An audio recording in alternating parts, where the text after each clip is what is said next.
ইরানে ঝড়ের গতিতে আঘাত হানতে চেয়েছিল আমেরিকা, কিন্তু দিন শেষে পরাজয়ের গ্লানিতে গুমড়ে মরছে বিপুল শক্তির অধিকারী এই দেশ।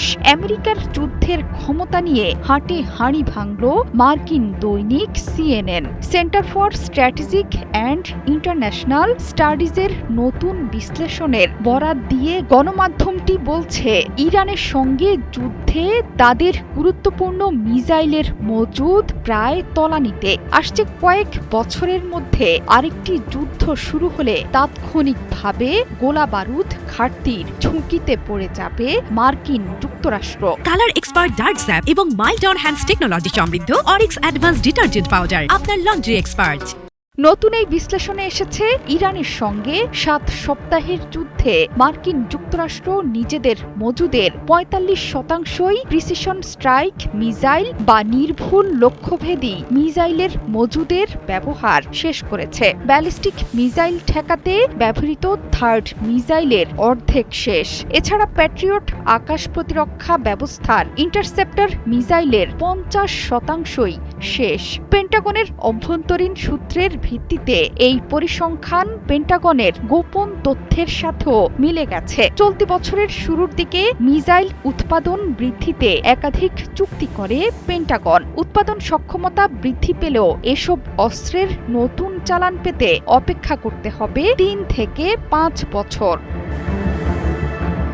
এই প্রেক্ষাপটে ইরানের সাথে যুদ্ধবিরতি ভেঙে গেলে বড় বিপদে পড়ে যাবে ওয়াশিংটন। যুদ্ধের ময়দানে বন্ধ হয়ে যাবে মার্কিন প্রেসিডেন্টের মুখও। মার্কিন থিঙ্ক ট্যাঙ্কের বিশ্লেষণ বলছে, মার্কিন যুক্তরাষ্ট্রের বর্তমান মজুদ আর চীনের মতো সমমানের প্রতিদ্বন্দ্বীকে মোকাবেলায় যথেষ্ট নয়। মার্কিন অস্ত্র ভাণ্ডার পুনর্গঠনে কয়েক বছর পর্যন্ত সময় লাগবে। অত্যাধিক গোলাবারুদ ব্যবহারের কারণে পশ্চিম প্রশান্ত মহাসাগরীয় অঞ্চলে দুর্বল আমেরিকা।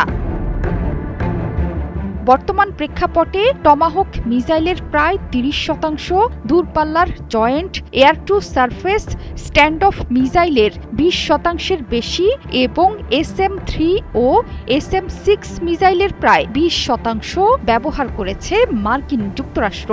এসব মজুদ পুনরায় পূরণ করতে প্রায় 4 থেকে 5 বছর সময় লাগবে। যদিও মার্কিন প্রেসিডেন্ট দাবি করেছেন যে কোনো অস্ত্রের সংকটে নেই যুক্তরাষ্ট্র, আবার একই সময়ে ইরান যুদ্ধের প্রভাবে মজুদ কমে যাওয়ায় চেয়েছেন অতিরিক্ত তহবিল। যুদ্ধ শুরুর পর থেকে মার্কিন যুক্তরাষ্ট্রের গোলাবারুদ এবং অস্ত্র ব্যবহার নিয়ে সতর্কবার্তা দিয়েছিলেন ডেমোক্র্যাট নেতারা। শঙ্কা প্রকাশ করে তারা বলেছেন, এটি মধ্যপ্রাচ্য সহ অন্যান্য অঞ্চলে যুক্তরাষ্ট্রের প্রতিরক্ষা সক্ষমতার উপর ফেলতে পারে বড় প্রভাব। এমনকি গত মাসে অ্যারিজোনার ডেমোক্র্যাট সিনেটর মার্ক কেলি ইরানের সক্ষমতা নিয়ে উদ্বেগ প্রকাশ করেন। তার মতে, ইরানের কাছে বিপুল সংখ্যক শাহেদ ড্রোন, ব্যালিস্টিক মিসাইল, মাঝারি ও স্বল্প পাল্লার মিসাইল তৈরির সক্ষমতা আছে। এমনকি তেহরানের আছে বিশাল মজুদ। সে কারণে একটা সময় এসে আমেরিকা কিভাবে আকাশ প্রতিরক্ষার গোলাবারুদ পুনরায় সরবরাহ করবে, সেগুলো কোথা থেকে আসবে প্রশ্নে শঙ্কিত ডেমোক্র্যাট সিনেটর।